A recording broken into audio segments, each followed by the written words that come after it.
नमस्कार, मैं हूं अमीश देवगन और आप देख रहे हैं आर पार। सत्य का कोई विकल्प नहीं हो सकता। सत्य को कुछ वक्त के लिए खामोश रखा जा सकता है, लेकिन परास्त नहीं किया जा सकता। साल दर साल आर पार को आप दर्शकों को जो प्यार, जो स्नेह रहा है, ये उसी का इनाम है। मैं आपसे वादा करता हूं कि आगे भी आपकी आवाज को इसी तरह बिना रुके, बिना डरे उठाता रहूंगा। आपके इस भरोसे के लिए तहे दिल से शुक्रिया। आप दर्शकों को मेरा नमन। और अब आज का मुद्दा, और क्योंकि बात मुंबई की है तो एक फिल्मी गाने के बोल मुझे आज बहुत याद आ रहे हैं। शशि कपूर साहब का एक मशहूर गाना है, नाना करते प्यार तुम ही से कर बैठे। ठीक वैसे ही इनकार करते करते आखिरकार महाराष्ट्र के गृह मंत्री को इकरार करना ही पड़ा। उन्हें कथित उगाही के मामले में इस्तीफा देना ही होगा। आज बॉम्बे हाई कोर्ट ने परमबीर सिंह, जो कि पूर्व कमिश्नर हैं, उनकी याचिका पर 100 करोड़ की उगाही के मामले में सीबीआई जांच को मंजूरी दे दी, जिसके बाद शाम होते होते अनिल देशमुख को पद छोड़ना पड़ा। हाई कोर्ट ने अपने आदेश में कहा, परमबीर सिंह के आरोप बेहद गंभीर हैं और संगीन हैं और आरोप राज्य के गृह मंत्री पर है, लिहाजा राज्य पुलिस निष्पक्ष जांच नहीं कर पाएगी। हालांकि यही बात महीने भर से बीजेपी भी कह रही थी, लेकिन तब शरद पवार समेत पूरी पार्टी उनके पक्ष में खड़ी थी। इस्तीफा देने के बाद अनिल देशमुख ने दिल्ली का रुख किया। खबर है कि वो सीबीआई जांच के खिलाफ सुप्रीम कोर्ट तक जाएंगे। लेकिन सवाल है कि 100 करोड़ के इस कथित उगाही कांड में पहला शिकार तो कर लिया गया है, अब आगे किस किस की बारी है? आज इसी पर होगी देश की सबसे बड़ी बहस। 100 करोड़ ने लिया पहला विकेट।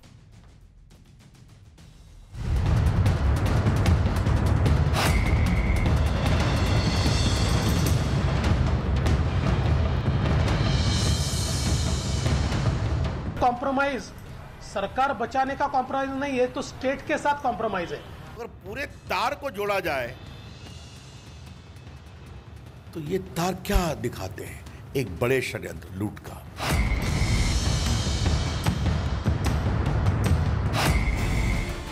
बॉम्बे हाईकोर्ट ने आज जैसे ही वसूली कांड की जांच सीबीआई से कराने का आदेश दिया, महाराष्ट्र के गृह मंत्री अनिल देशमुख ने अपने पद से इस्तीफा दे दिया। 100 करोड़ की वसूली के आरोपों के बाद से किरकिरी झेल रही महाराष्ट्र सरकार के लिए ये खबर किसी फजीहत से कम नहीं रही। गृह मंत्री स्वयं अनिल देशमुख जी पार्टी के राष्ट्रीय अध्यक्ष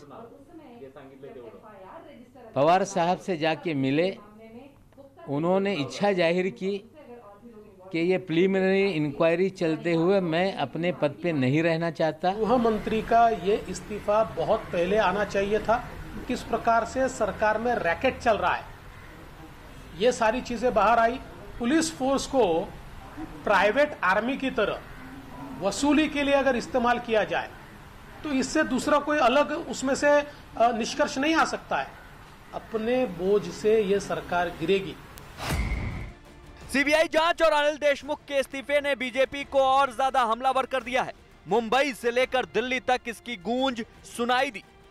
अनिल देशमुख से ने जो उगाही की मांग की, तो वो सिर्फ अपने लिए कर रहे थे या अपनी पार्टी के लिए कर रहे थे या पूरी सरकार के लिए कर रहे थे? आजाद भारत के इतिहास में आज तक नहीं हुआ है कि पुलिस कमिश्नर गृह मंत्री पर आरोप लगा रहा है। बहुत से अधिक सेतु निकलेंगे इससे,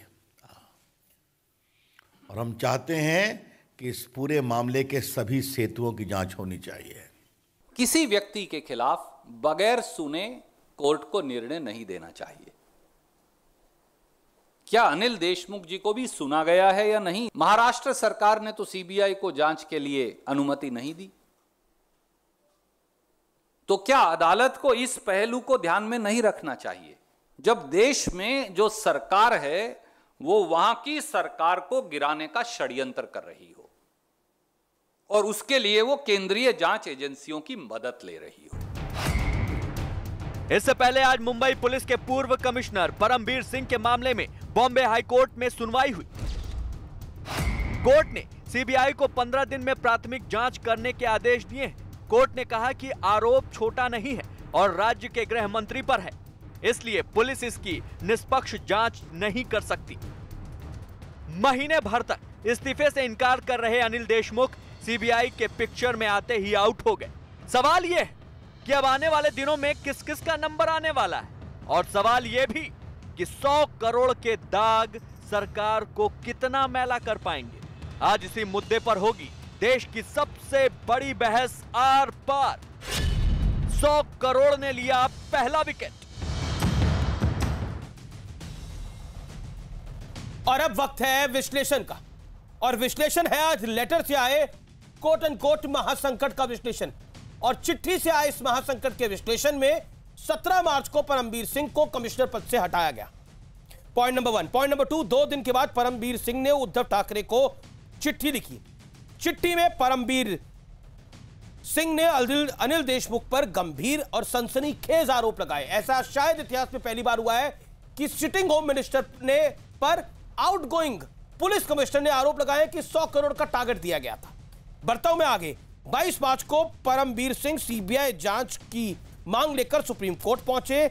इसी दिन शरद पवार खुद अनिल देशमुख के समर्थन में खुले तौर पर सामने आ गए। शरद राव पवार साहब ने बोला कि अनिल देशमुख जस के तस रहेंगे, हटाए नहीं जाएंगे। पूरी एनसीपी साथ खड़ी हुई। उसके बाद 24 मार्च को सुप्रीम कोर्ट ने परमबीर को हाईकोर्ट जाने को कहा। 5 अप्रैल को बॉम्बे हाईकोर्ट ने सीबीआई जांच की मंजूरी दी। शाम होते होते अनिल देशमुख ने अपना इस्तीफा दे दिया। पहला विकेट गिर चुका है। अगला कौन होगा? अब अगला कौन होगा, इसका फाइनल पटाक्षेप जिसे हम कहते हैं, फाइनल आउटकम क्या होगा? क्योंकि आप देखिए ये दो चेहरे, इन दोनों को विकेट डाउन हुए हैं। पहला परमबीर सिंह, उनका विकेट गिरा है। दूसरा अनिल देशमुख। इससे पहले एक और कड़ी है, वो है वाजे, सचिन वाजे। सचिन वाजे जो है उसके वजह से माना जा रहा है ये पूरा तूफान खड़ा हो गया महाराष्ट्र के अंदर। मेरे साथ बात करने के लिए आज कई दिग्गज मेहमान जुड़ रहे हैं, उन सबका अभिनंदन है। मेरे साथ आज बीजेपी की तरफ से राम कदम है, मेरे साथ महेश तपासे हैं जो कि एनसीपी की नुमाइंदगी करेंगे। मेरे साथ इस चर्चा में जुड़ रहे हैं, हमारे साथ जुड़ रहे हैं किशोर जी जो कि शिवसेना से जुड़ रहे हैं। मेरे साथ जाने माने जर्नलिस्ट और महाराष्ट्र की राजनीति को समझने वाले अशोक वानखेड़े भी इस चर्चा में जुड़ रहे हैं। अशोक, मैं सबसे पहले शुरुआत आपसे करता हूं। आज मेरे कार्यक्रम की शुरुआत भी इसी गाने से करी। शशि कपूर साहब तो बड़े पुराने हीरो हैं, अब इस दुनिया में नहीं रहे। उनका एक गाना था कि नाना करते प्यार तुम्ही से कर बैठे, करना था इंकार लेकिन इकरार तुम्ही से कर बैठे। तो अनिल देशमुख पर एनसीपी ने बड़ा इंकार किया। शरद राव पवार साहब का कद जो है वो बहुत बड़ा है देश की राजनीति के अंदर, उनको तक उतार दिया। लेकिन आखिरकार इंकार करते करते इकरार करना पड़ा, उन्हें हटाना पड़ गया। ये पॉलिटिकल एम्बैरेसमेंट एक छोटा शब्द होगा, लेकिन ये जो घटनाक्रम हुआ है, एक outgoing commissioner sitting home minister पर इस तरह का आरोप लगा रहा है, क्या कहना चाहते हैं? देखिए, महाराष्ट्र के राजनीति में नहीं, देश की राजनीति में शायद ये पहली बार होगा कि एक कमिश्नर, सिटिंग कमिश्नर को गृह मंत्री के खिलाफ आरोप लगाता है। लेकिन ये जो बार बार सुबह से बताया जा रहा है कि उन्होंने नैतिकता के ग्राउंड पे इस्तीफा दिया, नैतिकता है नहीं। नैतिकता होती तो पत्र के बाद ही इस्तीफा होता। ये टेक्निकल इस्तीफा है। टेक्निकल इसलिए क्योंकि हाईकोर्ट में जो एप्लीकेशन लगी है वो ये कहती है कि गृह मंत्री, सिटिंग गृह मंत्री के खिलाफ फेयर इंक्वायरी के लिए सीबीआई चाहिए। तो इन्होंने इस्तीफा दिया। अब ये कह रहे हैं हम गृह मंत्री नहीं हैं, अब सीबीआई की जरूरत नहीं है। इस प्ली के साथ एक सर्वोच्च न्यायालय में जाएंगे। लेकिन एक बात मैं बार बार दोहरा रहा हूं, पहले दिन से कह रहा था कि इसमें गृह मंत्री का इस्तीफा होगा। और देशमुख, अनिल देशमुख इतने बड़े नेता नहीं महाराष्ट्र में कि वो गृह मंत्री पद संभालते। वो एक पपेट थे वो शरद पवार और पूरे परिवार के हाथ में। और जो नीचे से 100 करोड़ रुपए होते, वो 100 करोड़ रुपए संतरी से लेके मंत्री और मंत्री से लेकर पार्टी तक जाता था पैसा। यही कारण है कि बार बार देशमुख को शील्ड किया जा रहा था। लेकिन सीबीआई की इंक्वायरी ने सबके पेच ढीले कर दिए। सबको पता है सीबीआई केंद्र सरकार के हाथ में खेलेगी तो इसमें पूरी तरह से कईयों को रगड़ा दिया जाएगा। अब सीबीआई को बचने के लिए एक ही रास्ता निकलता है कि आप इस्तीफा दे दीजिए और सर्वोच्च न्यायालय में कहिए कि फेयर इंक्वायरी हो जाएगी, महाराष्ट्र सरकार ही करेगी, वो हाईकोर्ट के जज ही करेंगे साहब, क्योंकि अब मैं गृह मंत्री नहीं हूं।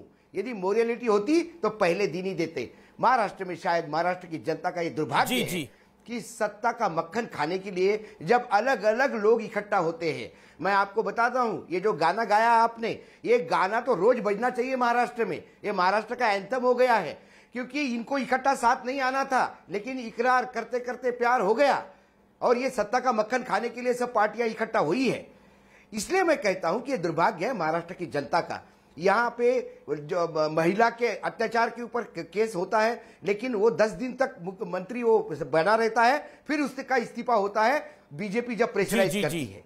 एक महिला अधिकारी अपने आप को आत्महत्या कर लेती है, शूट कर लेती है अपने सर्विस रिवॉल्वर से, क्योंकि बड़े अधिकारी उसका शोषण कर रहे थे। उसके ऊपर भी आज कुछ नहीं हो रहा है महाराष्ट्र में। महाराष्ट्र में करप्शन, व्यभिचार, भ्रष्टाचार चरम पे है। बात को रखा, आपने अपनी बात को रखा। अब मैं रुक करना चाहता हूं महेश तपासे का। महेश तपासे, पॉलिटिक्स जो ना कराए, लेकिन भारतीय राजनीति के इतिहास के अंदर ऐसा ये घटनाक्रम है जहां पर आउटगोइंग कमिश्नर आरोप लगाता है सिटिंग होम मिनिस्टर पर और एनसीपी बचाव करने के लिए आती है, और सिर्फ एनसीपी बचाव करने नहीं आती, शरद राव पवार साहब बचाव करने के लिए आते हैं, जिनका इस देश की राजनीति में बहुत बड़ा कद है। क्या आपको लगता नहीं है ये political embarrassment is a smaller word, बहुत छोटा शब्द होगा, ये जो कुछ हुआ है? आप तो खुद मेरे कार्यक्रम में कह रहे थे, आपके बाकी नेता और मंत्री कहते हैं इस्तीफे का सवाल नहीं होता, हम बीजेपी के दबाव में नहीं आएंगे, लेकिन अंत में आपको आज इस्तीफा करवाना पड़ गया। नमस्कार अमित जी, और सबसे पहले तो धन्यवाद मुझे बुलाने के लिए। मैं आपको एक कहना, बड़ी ही नम्रता पूर्वक कहना चाहूंगा कि मुंबई उच्च न्यायालय ने जो आदेश दिए वो जांच के नहीं है, पूछताछ के हैं। आप पैराग्राफ 82 अगर पढ़ेंगे तो उसमें कहा है प्रिलिमिनरी इंक्वायरी नॉट इन्वेस्टिगेशन। हर जांच ऐसे ही शुरू होती है महेश जी, जांच नहीं है, पूछताछ। मैं सीबीआई की कई जांचों को देख चुका हूं, प्रिलिमिनरी इंक्वायरी पीई से ही जांच शुरू होती है। जिस कोल स्कैम का बारी आई थी, उस कोल स्कैम की जांच भी पीई से ही शुरू हुई थी। 2G स्कैम की जांच भी पीई से ही शुरू हुई थी। हर जांच पीई से शुरू होती है। अगर पीई के अलावा किसी से जांच शुरू होती हो तो नाम बताइए आप उसका। अभी से मुझे एक बात बोलनी, मुझे बिल्कुल मैं आपको बोल रहा हूँ, आप ही बोल रहे हैं, लेकिन आपने बोला कि ये अभी जांच, लेकिन किसी भी जांच, कोई भी जांच पीई से ही शुरू होती है। जैसे कोई भी जांच एफआईआर से शुरू होती है, पीई से ही कोई जांच शुरू होती है। सुन लीजिए मेरी बात। शुरुआत में जब परमवीर सिंह साहब का 20 मार्च को पत्र आया, उस पत्र के संदर्भ में हमारी पार्टी के नेता पवार साहब ने बहुत ही उसके अंदर कॉग्निजेंस लेते हुए उस संदर्भ में कहा कि इसके ऊपर जांच होनी चाहिए, मुख्यमंत्री उचित समझे उस प्रकार की जांच मुख्यमंत्री महोदय करेंगे। पवार साहब ने किसी व्यक्ति का नाम भी लिया, हालांकि किसी कारणवश वो जांच उस प्रकार से नहीं हो पाई। और जब महाराष्ट्र की सरकार ने एक रिटायर्ड जज की अध्यक्षता में कमेटी बनाई, उसके माध्यम से जांच होगी। और गृह मंत्री ने भी बोला कि मुझे किसी भी जांच के सामने जाने के लिए किसी भी प्रकार की कोई भी तकलीफ नहीं है। एक मसला देखिए, परमवीर सिंह साहब की याचिका जो पिटीशन है, ये सुप्रीम कोर्ट में गई। सुप्रीम कोर्ट में वहां पे अनिल देशमुख जी को पार्टी नहीं बनाया गया था। सुप्रीम कोर्ट ने कहा आप हाई कोर्ट में जाइए। हाई कोर्ट के जजेस ने सम्मानीय परमवीर सिंह साहब को बोला कि आप किस प्रकार के अधिकारी, आपको तो पूरी सारी चीजें मालूम है और आपको एफआईआर वगैरह वगैरह सारी चीजें आपके सामने। लेकिन सीबीआई जांच के भी आदेश दिए। हाँ, लेकिन वो एक चीज देखिए कि वो जयश्री पाटिल जी जो है, एडवोकेट जयश्री पाटिल जी, उनकी याचिका को क्लब करते हुए इस प्रकार के आदेश दिए गए और मेरे अशोक जी भी यही चीज एक्सेप्ट करेंगे। लेकिन एक बात मैं मानता हूँ, आदेश दिए गए हैं, एक बात मैं मानता हूँ कि सीबीआई की पूछताछ के आदेश दिए गए हैं, और जैसे ही इसको आप माने ना माने ये सत्य है। और दूसरी बात देखिए, कान को इधर से पकड़े या उधर से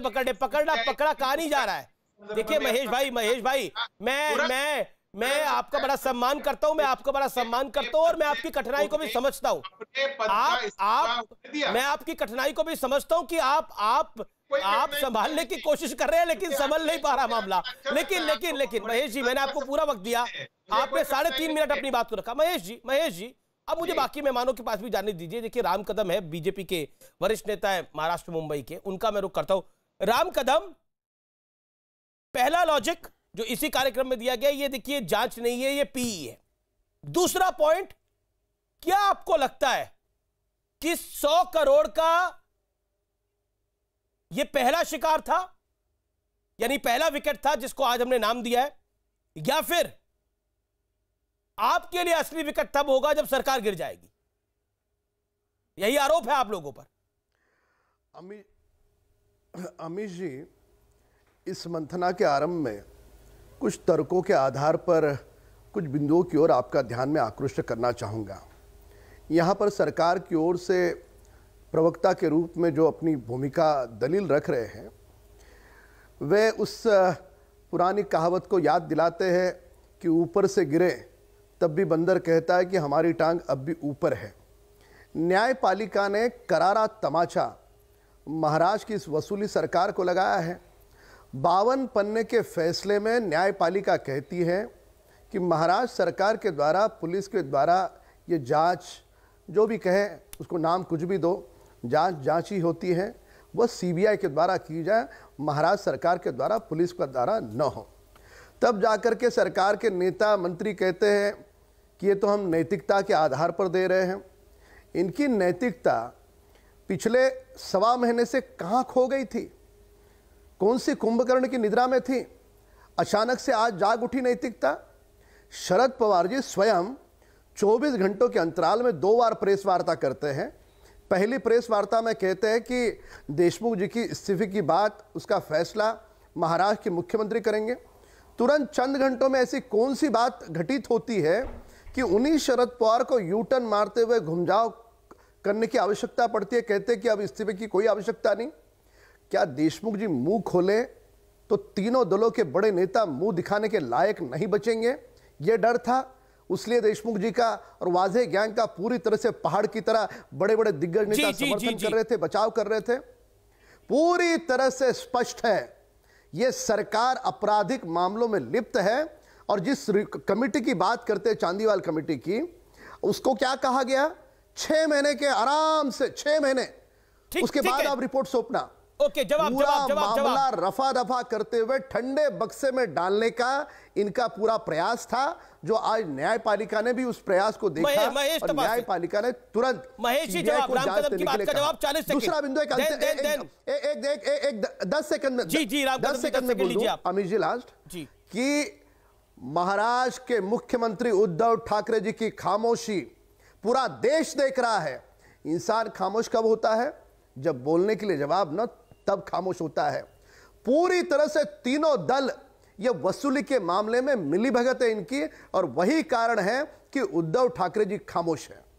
जी, अब मैं क्योंकि किशोर तिवारी का रुख करूंगा, शिवसेना के बारे में कहा गया है। मेरे साथ शहजाद पूनावाला भी जुड़ गए हैं, वकील हैं और पॉलिटिकल एनालिस्ट भी हैं। किशोर तिवारी, बड़ा स्पष्ट सवाल है। आज रविशंकर प्रसाद ने एक प्रेस कॉन्फ्रेंस करी, अभी आपने राम कदम को भी सुना। उद्धव ठाकरे पर उनका निशाना, उन्होंने बोला कि उद्धव ठाकरे अब सरकार नहीं चला सकते उधर। हमें रविशंकर प्रसाद जी के सर्टिफिकेट की जरूरत नहीं। महाराष्ट्र में हमारी सरकार चुस्त दुरुस्त चल रही है और कोई विकेट वगैरह गिरा नहीं है।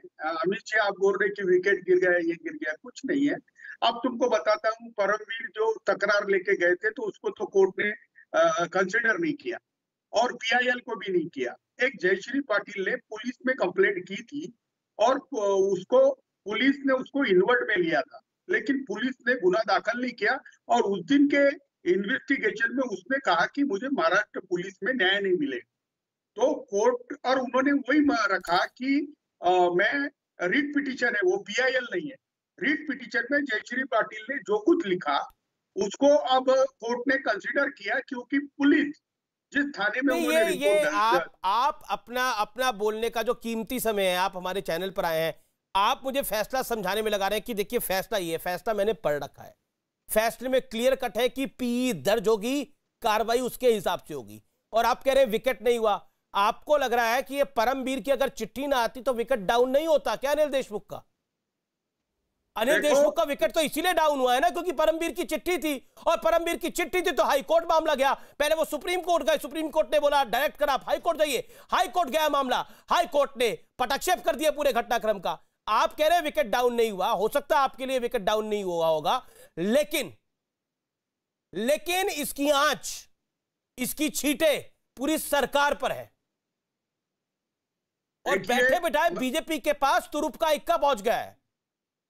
अरे अमित जी, 175 विधायक हमारे साथ है, और अशोक वानखेड़े जी को मैं बता देता हूं कि महाराष्ट्र में अराजकता नहीं फैली है। अब जिस फॉरेस्ट अफसर की वो बात कर रहे, वहां के IFS अधिकारियों को हमने जेल में डाल के रखा है। हम यहाँ औरतें भी सुरक्षित है और सब लोग सुरक्षित है। ठीक है। शहजाद पूनावाला का मैं रुक करता हूं। महाराष्ट्र की छवि खराब करने का षड्यंत्र यहाँ नहीं करेगी। पर ये छवि खराब किसने करी? परमवीर सिंह और सचिन वाजे। परमवीर सिंह आपकी अपॉइंटमेंट थी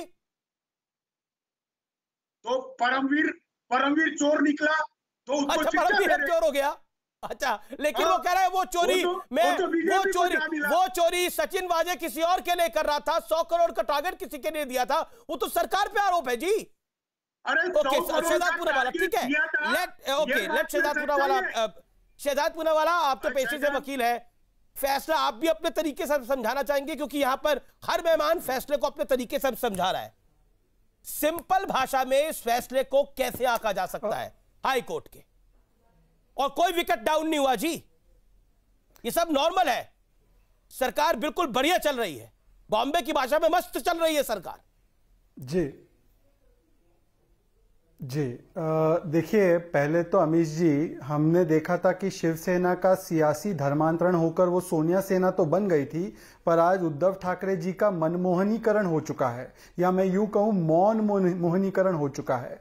क्योंकि 20 तारीख को जब परमवीर सिंह का लेटर आया, और आज भी परमवीर सिंह कोई चोर नहीं, डीजीपी रैंक के अफसर है, उनको सरकार ने निकाला नहीं है, ना उन पे कोई कार्रवाई की है, उनके पत्र और बाकी केस के आधार पर आज बॉम्बे हाईकोर्ट ने कहा है कि निष्पक्ष जांच करने के लिए यह मामला सीबीआई को जाना चाहिए। अब अगर बॉम्बे हाईकोर्ट को कोई प्राइमा फेसाई प्रथम दृष्टया नहीं मिलता कुछ इसमें मजबूत तथ्य, तो वो ये ऑर्डर नहीं देता। इसका मतलब अगर प्रथम दृष्टया उस पत्र में ऐसे कुछ चीजें थी जो ये बताती है कि महावसूली हुई थी और ये महासंकट है, तो पहली बात तो ये बताना चाहिए कि परमवीर को उसी लेटर में उन्होंने ये भी बताया था कि उद्धव ठाकरे को भी ये जानकारी दी थी, तो उद्धव ठाकरे मौन क्यों थे?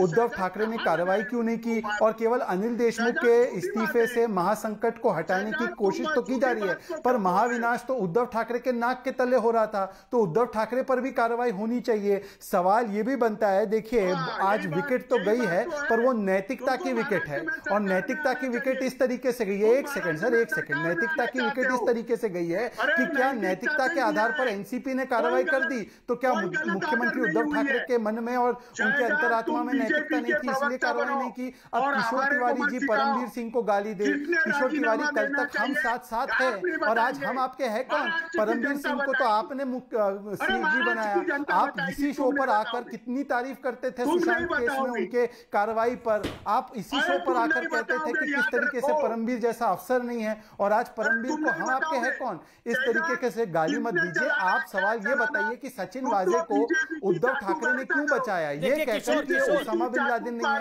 अब उद्धव ठाकरे को जानकारी थी परमवीर के लेटर के हिसाब से, तो क्या उन पर भी कार्रवाई नहीं होनी चाहिए क्या?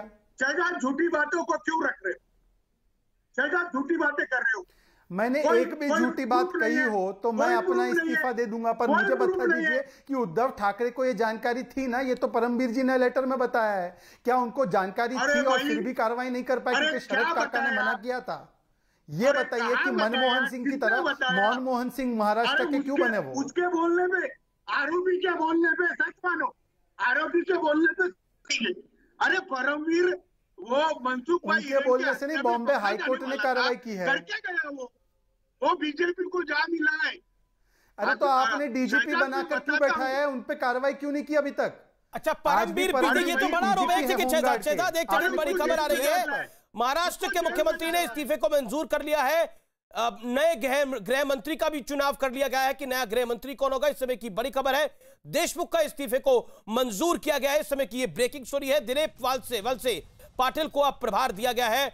अतिरिक्त परिवार है, यह परमानेंट नहीं है, जो हमारी जानकारी है। महाराष्ट्र होम मिनिस्ट्री का प्रभार जो दिया गया है वो अभी टेम्परेरी है। देशमुख का इस्तीफा परमानेंटली मंजूर कर लिया गया है। मैं क्विकली रुक करता हूं, मेरे साथ राम कदम है। राम कदम, ये सब कुछ बीजेपी का प्लान था, परमवीर बीजेपी के साथ मिल गया है। 100 करोड़ का मामला जो है वो सारा बीजेपी का क्रिएटेड है। क्या आखिरकार इन सबके पीछे बीजेपी है? शिवसेना का ये कहना है हमारी सरकार को डिस्टेबलाइज करने की। अमीश जी, अपेक्षा करूंगा किशोर जी देखिए, आपके बीच में राम कदम जी भी नहीं बोले, आप शहजाद के बीच में बोले। मेरा निवेदन है एक एक करके अपनी बात को रख लीजिए, सब अपनी बात को रख ले। आप इतने वरिष्ठ हैं, अपनी आपकी वरिष्ठता का भी हम ध्यान रख रहे हैं। बोलिए राम कदम। अमीश जी, शिवसेना के नेताओं के बीच में बात करना मजबूरी इसलिए है क्योंकि सामने वाले के सच बात को वे दबाना चाहते हैं। वैसे इन नेता का नाम तो किशोर है, पर शोर अधिक करते हैं। शहजाद जी तर्कों के आधार पर बिंदु रख रहे थे और उन तर्कों के आधार पर वे उन तर्कों को काट नहीं सकते थे, इसलिए बीच में चिल्लाने का, शोर मचाने का काम शिवसेना के नेताओं की ओर से हुआ। मूल बिंदु आप देखिएगा, केवल वाज़ेह मामला नहीं, महीने की 100 करोड़ की वसूली का मामला नहीं, पालघर हत्याकांड से लेकर के दर परत लगातार जो मामले हो रहे हैं, समूचे देश में 29 प्रांत हैं। 29 प्रांतों में अगर सबसे घिनौना दुष्कर्म गत 16 महीनों के अंतराल में किस भूमि पे हुआ होगा तो महाराष्ट्र में लगातार हो रहा है। क्या कारण है? जैसे ये स्वर्गीय बाला साहब ठाकरे जी की शिवसेना नहीं रही, ये शहजाद जी कह रहे थे, वो तो किसी पार्टी के प्रवक्ता नहीं है, बिल्कुल सही कह रहे हैं। आज उद्धव ठाकरे की खामोशी का कारण क्या है? 100 करोड़ की जो महीने की वसूली हो रही थी, उस वसूली में तीनों दल का हिस्सा क्या था? राहुल गांधी क्यों नहीं जवाब देते हैं? दूसरा बिंदु, जो 25 अगस्त को रश्मि शुक्ला ने तबादलों में भारी तौर पर वसूली की जा रही है, उससे पैसे लिए जा रहे हैं, यह उनके ही आईपीएस अफसर ने रिपोर्ट के साथ सरकार के पास दिया। मुख्यमंत्री ने निर्णय क्यों नहीं लिया? शरद पवार जी ने क्यों निर्णय लिया? अजित पवार जी ने क्यों निर्णय लिया? ये तीनों दल तबादलों में जो करोड़ों रुपया आ रहा था, वह फाइल, वह रिपोर्ट आपने 230 दिन क्यों दबा के रखी? अर्थ स्पष्ट है, यह सरकार जनता के हितों के लिए नहीं आई, यह सरकार वसूली के लिए आई है। अब यह सारा देश जान चुका है और इनकी इज्जत की धज्जियां सारे देश में उड़ चुकी है। हम नहीं कह रहे। उद्धव ठाकरे जी की पत्नी रश्मि ठाकरे, उनके सामना अखबार में उन्होंने स्वयं लिखा है, जो मुख्यमंत्री की पत्नी कहती है इज्जत की धज्जियां उड़ चुकी है, जो मुख्यमंत्री कुछ बोलना नहीं चाहते, खामोश रहते हैं, इस खामोशी का अर्थ स्पष्ट है। बताइए किशोर तिवारी जवाब। किशोर जी जवाब। इस दुष्कर्मों में एक जैसे शामिल है। किशोर जी जवाब। देखिए, इनके पास एक भी सबूत हो कि ठाकरे परिवार ने एक भी पैसे कहीं से लिए हैं तो ये बताए। तुम्हारे चैनल पर आकर हमारे पे गंभीर आरोप लगा रहे हैं, इन्हें कोई नैतिक अधिकार नहीं है। हमारे मुख्यमंत्री नागपुर से आते हैं, अपने गृह मंत्री नागपुर से आते हैं, वो किसान के बेटे, वो ओबीसी है। इन्होंने विदर्भ के संजय राठौड़ का भी विकेट निकाला और इनका भी विकेट निकाला। ये हमारे खिलाफ साजिश करके महाराष्ट्र सरकार को डिस्टेबलाइज करना चाहते हैं, इनकी साजिश है। और अच्छा, इनकी तो साजिश है, ये आपके खिलाफ है, ये आपके खिलाफ है। एक सेकंड किशोर जी, एक एक करके सवालों का जवाब दीजिए। ये देखिए, ये इनकी साजिश है, ये आपके खिलाफ है। एक सेकंड। परमवीर सिंह की चिट्ठी, सचिन वाजे का एक उद्योगपति के यहां उनके घर के सामने बम रखना, ये सब कुछ इनकी साजिश है। पॉइंट नंबर 2, इस्तीफा ना देने का फैसला करना इनकी साजिश है। हाई कोर्ट में परमवीर सिंह का चले जाना, हाई कोर्ट का डिसीजन लेना इनकी साजिश है। मुख्यमंत्री उद्धव ठाकरे का खामोश बैठना इनकी साजिश है। स्पष्ट कर दे। देखो अमित जी, हाँ बताइए, एक एक करके बताइए, एक एक पॉइंट का बात। हाँ देखिए, मैं बात करता हूं। सचिन वाजे जो कांड कर रहा है, जो उसने कानून सचिन वाजे का अपॉइंटमेंट किसने करवाया? सवाल खड़ा होगा सचिन वाजे का अपॉइंटमेंट किसने कराया? सारे इंपॉर्टेंट केस सचिन वाजे कैसे देख रहा था? एक एएसआई होकर वो कमिश्नर के साथ कैसे इंटरेक्ट करता था डेली? वो क्राइम ब्रांच उसी के अराउंड कैसे रिवॉल्व करती थी? ये सवाल उठेंगे। और जनता जब कोरोना से मर रही थी वहां 100 करोड़ की उगाही का टारगेट दिया जा रहा था, और अब जब गृह मंत्री ने इस्तीफा दे दिया है, मुझे जवाब देने दो। हाँ, जवाब देने दे रहा हूँ। आपके पास जवाब है कहाँ? आपके पास जवाब है कहाँ? मैं बता रहा हूँ ना। हाँ, बताइए बताइए बताइए। मैं जवाब देने आया हूं। अगर आपकी सरकार में साजिश बीजेपी कर रही है तो आपका इकबाल क्या है सरकार का? अगर सारी साजिशें बीजेपी कर रही है तो आपकी सरकार का इकबाल क्या बचा है? मुझे बताइए अमित जी, तुम एक बेस्ट एंकर अवार्ड लेके बैठे हो, एक बात बताइए कि यहाँ किसने पैसे दिए और किसने पैसे लिए? एक पुरावा नहीं, एक प्रूफ नहीं, और एक तो इस्तीफा क्यों कराया? हाई कोर्ट में आप बोलते पैसे लिए नहीं, पैसे दिए, हम इस्तीफा नहीं देंगे, हम जांच का सामना करेंगे। इस्तीफा क्यों करवाया? फिर इस्तीफा क्यों करवाया अगर कुछ गलत नहीं था तो? इस्तीफा क्यों करवाया अगर कुछ गलत नहीं था तो? बताइए, इस्तीफा क्यों करवाया? क्यों लिखा गया सामना के अंदर की सरकार की धज्जियां उड़ रही है? ये क्यों लिखा गया सामना के अंदर? सामना किसका अखबार है? सामना किसका अखबार है? अरे बीजेपी महाराष्ट्र की छवि पूरी खराब कर चुका है। अशोक का सर, दिल्ली में रहते अनिल देशमुख, कैसा लग रहा है? अनिल देशमुख का राज ही नहीं है। परमवीर, अनिल देशमुख परमवीर या शिवसेना की है सरकार, महाराष्ट्र नहीं है। महाराष्ट्र नहीं है ये सरकार, महाराष्ट्र एक राज्य है जो रहेगा। ओके, शहजाद कुछ कहना चाहते हैं? देन मेरे साथ रवि भी जुड़ गए हैं, मेरे साथ अशोक वानखेड़े भी काफी देर से जुड़े हुए हैं। शहजाद, महाराष्ट्र की छवि खराब करने की कोशिश है। एक ही लाइन बोलूंगा, जो पहला पैराग्राफ है इस पूरे हाईकोर्ट के ऑर्डर का, आप पढ़िए, उसमें लिखा है कि ये अनप्रेसिडेंटेड, अद्वितीय है कि एक मिनिस्टर पर इस तरीके से खुलेआम आरोप लगाए जाते हैं करप्ट प्रैक्टिसेस के, और वो भी इतने सीनियर ऑफिसर के द्वारा, और इसीलिए निष्पक्ष जांच करने के लिए कोई स्टेट की पुलिस इसको नहीं कर पाएगी, और इसीलिए केंद्रीय एजेंसी को ये ट्रांसफर किया जा रहा है। क्या बॉम्बे हाईकोर्ट भी साजिश में शामिल है क्या? किशोर तिवारी, आज आप शोर तिवारी बन गए हैं, केवल शोर मचा रहे हैं क्योंकि आपके पास तर्क तथ्य नहीं है। और मैं आपको मनमोहन सिंह बनाने के लिए उद्धव ठाकरे को धन्यवाद देता हूं। आपने मनमोहन सिंह बना दिया उद्धव ठाकरे या नहीं, ये समय बताएगा। हाईकोर्ट शामिल है या नहीं, समय बताएगा। अरे हाईकोर्ट के ऊपर सवाल कर रहे हैं आप, क्या बोल क्या कर रहे हैं सर आप? दिस इज सवाल आप कर रहे हैं। अरे शहजाद, सुप्रीम कोर्ट मैनेज कर रहे हैं। आप डरते नहीं, पर आपके अंदर कोई लोकतंत्र की कोई वो बाकी है या नहीं है? मुझे लगता है ऑब्जेक्टेड। ओके, मैं महेश तपासे से जानना चाहता हूं। महेश तपासे, आपका अलायंस पार्टनर जो बोल रहा है कि कोर्ट मैनेज हो रहा है, वो तो हाई कोर्ट पे भी सवाल खड़ा कर रहे हैं, उन्होंने तो सुप्रीम कोर्ट पे भी सवाल खड़ा कर दिया। What is your take Mahesh?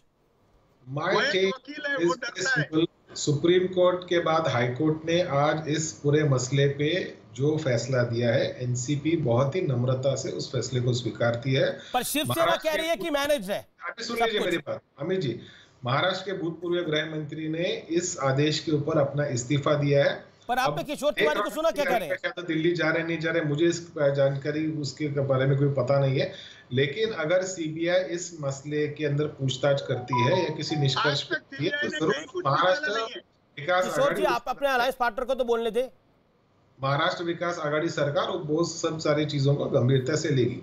नहीं, this is a mature answer. Okay, मैं अशोक वानखेड़े का रुख करता हूं। अशोक वानखेड़े, एक ही सांस में कहा गया कि ये सब कुछ बीजेपी करा रही है, ये सरकार इज इक्वल टू महाराष्ट्र, और कोर्ट भी मैनेज हो चुके हैं, आपके सामने किशोर जी ने बोला। अशोक। अमित जी, एक तो अमित तुम्हारा धन्यवाद, इन पॉलिटिशियंस के बीच में तुमने मुझे अभी पूछा, क्योंकि मुझे लगता है रोक टोक में कम से कम एक इंडिपेंडेंट वॉइस की भी जगह होनी चाहिए। भारतीय जनता पार्टी विपक्ष में है, विपक्ष हमलावर होगा, विपक्ष अपना काम करेगा, लेकिन सत्ता पक्ष यदि लूज बॉल देगा तो विपक्ष छक्का मारेगा। सत्ता पक्ष गलतियां करेगा तो विपक्ष उसको छोड़ेगा नहीं। विपक्ष का काम भारतीय जनता पार्टी कर रही है, इसलिए भारतीय जनता पार्टी पे आरोप लगाना गलत है। लेकिन साथ में मैं ये भी उतने ही जोर शोर से कहूंगा कि महाराष्ट्र को बदनाम करना भी उतना गलत है, क्योंकि मैं दिल्ली में बैठा हूं, मैं ऐसे कई राज्य गिनाता हूं जहां लॉ एंड ऑर्डर महाराष्ट्र से भी बुरी है, जहां भ्रष्टाचार के केसेस महाराष्ट्र से भी ज्यादा है। इसके मायने ये नहीं कि महाराष्ट्र में जो हो रहा है वो सही नहीं हो रहा है, महाराष्ट्र में बहुत गलत हो रहा है, क्योंकि महाराष्ट्र की एक छवि है। पॉइंट नंबर 2, ये जो बार बार बोला जाता है कि सोनिया सेना अनहोली सरकारें हैं, तो ऐसी देश में कई अनहोनी सरकार बीजेपी ने भी बनाई थी, जहां सत्ता का समीकरण बैठता है एक हो जाते हैं और सत्ता का मक्खन खाने के लिए चाहे बीजेपी हो कांग्रेस हो, मैं दोनों को भी कटघरे में खड़ा करता हूं। यदि हरियाणा में सरकार है तो चौटाला और बीजेपी ये भी कोई दोस्त नहीं है, चुनाव के पहले एक दूसरे को भ्रष्ट करने वाले साथी हैं। तो ऐसा ही महाराष्ट्र में हो रहा है, इसमें जनता का नुकसान हो रहा है, इसमें लोगों का विश्वास सरकार से उड़ रहा है। कुछ कहना चाह रहे हैं? पुलिस यहाँ पे एक गैंगस्टर के जैसा काम कर रही है, ये दुर्भाग्य है मुंबई का। Okay, Shehzad Poonawalla respond to Ashok ji. देखिए, अशोक जी बिल्कुल सही बात कह रहे हैं, पर अशोक जी को मैं याद दिला दूं कि बीजेपी ने पीडीपी के साथ सरकार बनाई, वो अनैतिक था, वो माना भी और वो तोड़ा भी। आज शिवसेना की ऐसी क्या मजबूरी है सत्ता के खातिर कि इतने समझौते कर रहे हैं? खुद शरद पवार जी को बौखलाया गया, उन्होंने गलत बयानी की अनिल देशमुख को बचाने के लिए, और फिर खुद उद्धव ठाकरे को या तो पता था और पता होने के बावजूद भी कार्रवाई वो नहीं कर पाए, तो वो कैसी मजबूरी थी उसके बारे में हम पूछ रहे, क्योंकि हम भी महाराष्ट्र हैं, अशोक जी भी महाराष्ट्र हैं, तपासे जी भी महाराष्ट्र हैं, राम कदम जी भी महाराष्ट्र हैं, और हम सब ये जानना चाहते हैं हमारे प्रदेश के बारे में कि इस तरीके से समझौता सत्ता के लिए क्यों किया जा रहा है। शहजाद भाई जरा हरियाणा भी बोलेंगे, हरियाणा का भी उदाहरण शहजाद मैंने दिया था, वहां सरकार अभी भी बरकरार है। मैं बार बार कह रहा हूं, मैंने राम कदम की डीजीपी द्वारा महाराष्ट्र में वहां बिल्कुल हरियाणा में डीजीपी द्वारा अनिल विज वहां के गृह मंत्री है, उनके खिलाफ कौन सी चिट्ठी लिखी गई है कि यहाँ 100 करोड़ की या 500 करोड़ की उगाही का मामला आया? मुझे कोई और दूसरा राज्य बताइए जहां पर ये ऐसा मामला आया हो। सवाल है विज साहब ने वहां ट्रांसफर्स को लेके ऑफिस में जाना बंद कर दिया था। ये हरियाणा में जो हो रहा है, ओके राम कदम, ये सब लेकिन उगाही की बात सामने आई है तो आप सार्वजनिक करिए उस बात को। ओके राम कदम, अमित जी, ट्रांसफर में उगाही होती है। अमित जी, मैं अमित जी, व्यक्तिगत तौर पर मैं स्वयं अशोक वानखेड़े जी का बहुत सम्मान करता हूं, पर आज चर्चा हो रही है महाराष्ट्र के इस संगीन मामले की, जहां पर खुद एक आईपीएस अफसर जो अभी भी वर्तमान सेवा में है, वे सबूतों के आधार पर महाराष्ट्र के मुख्यमंत्री को खत लिखते हैं, महाराष्ट्र की सरकार उस पर एफआईआर नहीं लेती, फिर न्यायपालिका उसका संज्ञान ले करके सीबीआई के जांच के आदेश देती है। तो हम उस पर चर्चा करें, अन्य प्रांतों की और कोई चर्चा हो तो उस पर अलग से चर्चा हो, ये मूल बात कहना चाह रहा था। और दूसरी मूल बात मैं फिर से कहूंगा, अशोक जी आप बोलते समय अशोक जी क्षमा चाहूंगा, केवल एक 10 सेकंड। मैं मानता हूं जो आपने गिनाया वो सबसे घिनौना है। अशोक जी, विगत 16 महीनों के अंतराल में पालघर साधु हत्याकांड की साधुओं की किलकारियां, उनकी चीख, ये महाराष्ट्र की सरकार सुन नहीं पाई। अभी भी संतों में आक्रोश है। फौजी भाई जो देश की रक्षा के लिए अपनी प्राणों की शहादत देते हैं, उनके घर में घुस करके इनके नेता मारपीट कर रहे, ये भी देश अब तक भूल नहीं पाया। सुशांत का मामला 65 दिन इनके पास था, किस प्रकार से सबूतों के साथ छेड़छाड़ इन तीनों दलों ने की, ये देखा। किसी प्रांत में सरकार के द्वारा पुलिस बम जाकर के रखे, ऐसा हुआ है कहीं? किसी प्रांत में गृह मंत्री स्वयं कहें कि हर महीने के 100 करोड़ रुपए ले आइए, ऐसा हुआ है कहीं? किसी प्रांत में आईपीएस अफसर और डीजी दोनों रिपोर्ट्स पे तबादले में करोड़ों रुपए लिए करोड़ों रुपए लिए जा रहे, ऐसा रिपोर्ट सौंपा जाए, उसके बाद पूरे देश में एक प्रांत बताइए आप। उत्तर प्रदेश में मैं एक गुना बता देता हूं जो महाराष्ट्र से ज्यादा घिनौना हुआ है।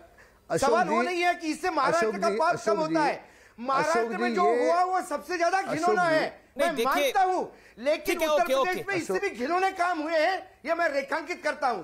मेरा महाराष्ट्र करप्ट है, दूसरे जो हुआ है ये बहुत घिनौना हुआ है, लेकिन बाकी राज्यों में इससे नहीं होता, ऐसा मत कहिएगा प्लीज, हाथ जोड़ की विनती है। अच्छा ठीक है अशोक जी, आपने अपनी बात को रखा, राम कदम जी आपने अपनी बात को रखा, रवि श्रीवास्तव काफी देर से कहा ही नहीं है।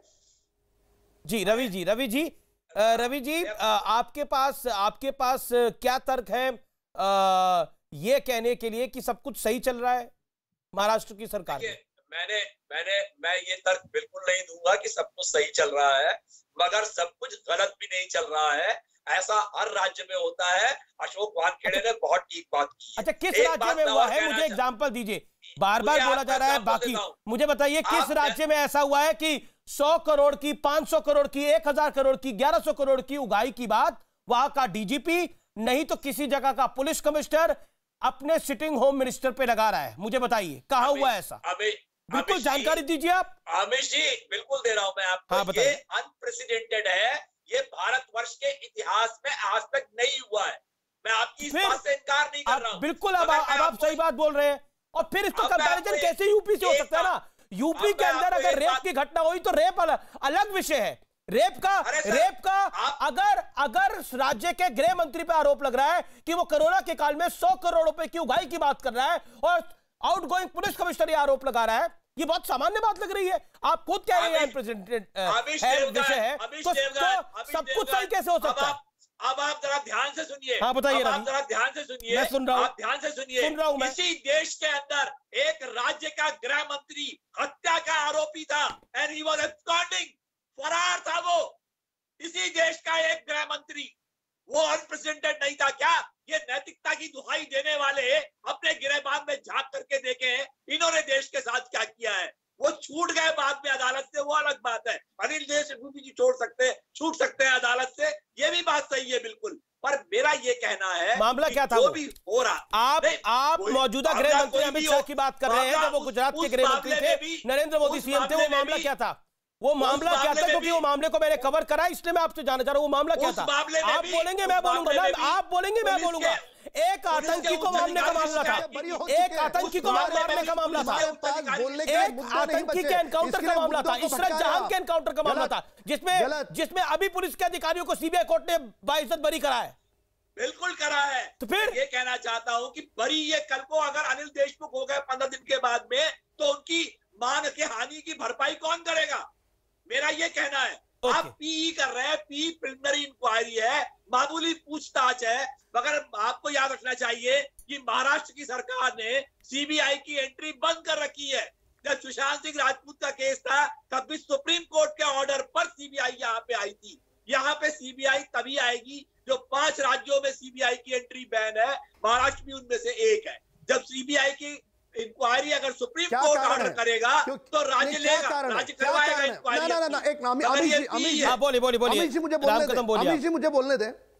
अमित जी ये इतना ब्लड प्रेशर बढ़ा करके किसका समर्थन कर रहे हैं? सीबीआई पाकिस्तान की जांच एजेंसी है, ये हमारे माँ भारती की है। ना किसकी? ना सीबीआई जांच एजेंसी पाकिस्तान की या भारत देश की है? आप लोकतंत्र को मानते हो नहीं मानते हो?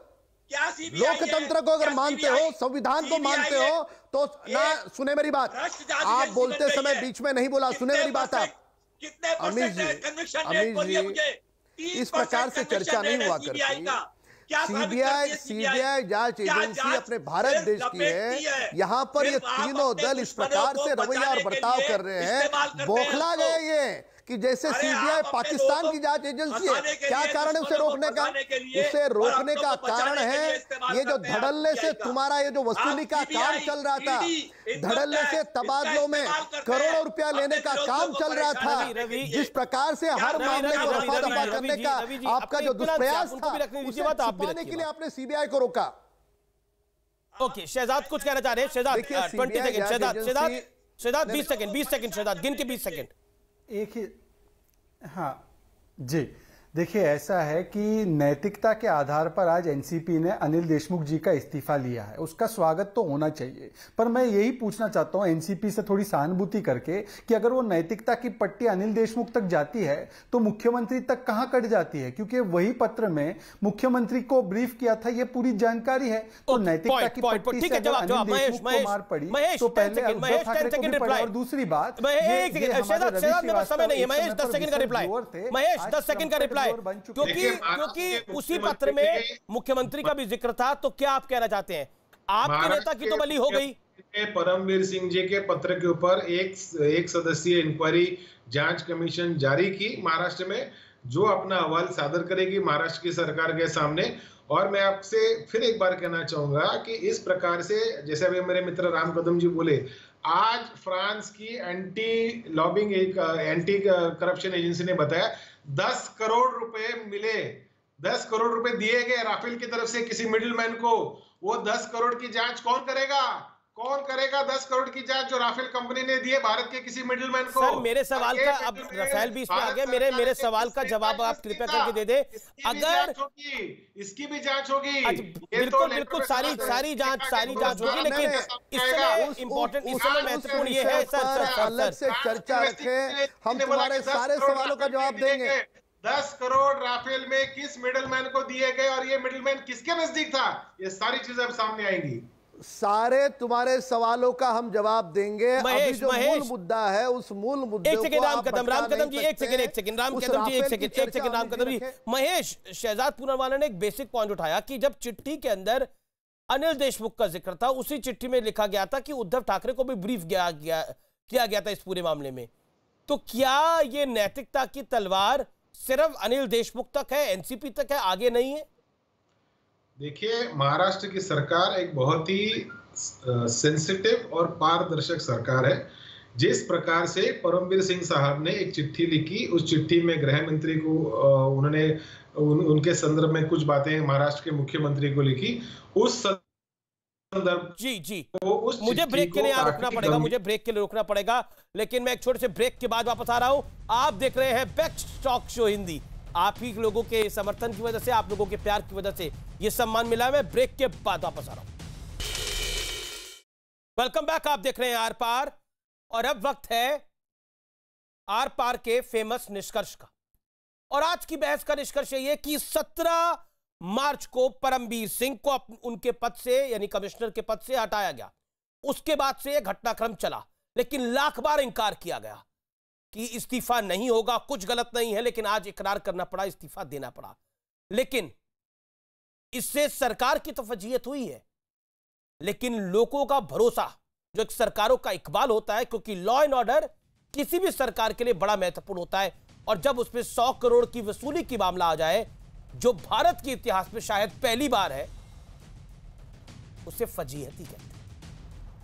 आपने न्यूज़ 18 पर आर पार देखा, इसके लिए आपको बहुत बहुत शुक्रिया। और आपने आर पार को इतना प्यार दिया, देश का सबसे लोकप्रिय और नंबर 1 शो बनाया, इसके लिए भी आपका बहुत बहुत अभिनंदन और शुक्रिया। मैं नतमस्तक होकर आपको इसके लिए धन्यवाद करता हूं। अगला शो पत्थर की लकीर प्रीति के साथ।